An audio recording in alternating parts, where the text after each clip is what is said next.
Cidancilla sta compagna posta che ci ha perduto sonno e la fantasia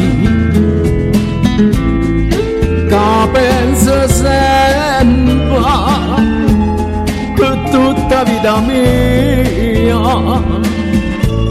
io non ci volesse dicere ma non ci saccio dire. A voglio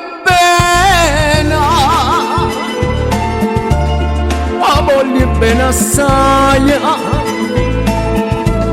decidancilla buia, che non mi scordo mai, e una passione, più forte di una catena,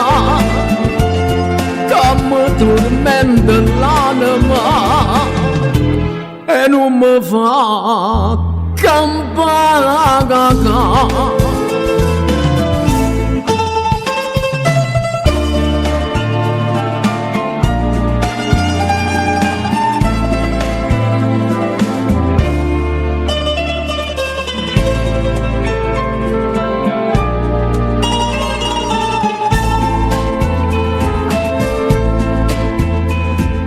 Cidancilla che è una rosa di maggio che assai più bella è una giornata sola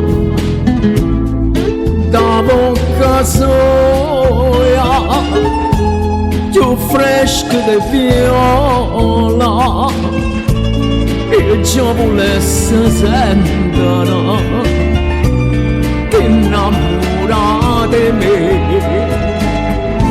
A voglio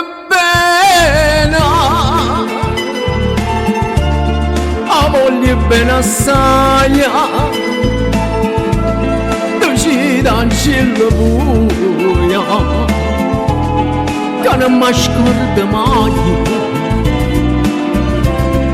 e una passione, più forte una catena, tormenta l'anima e non mi fa campare.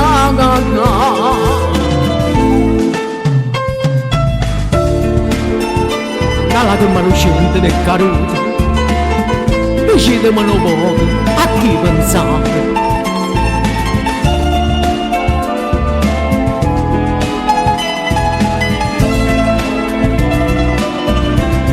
Una gentile sospiro mio canale ti cerco con me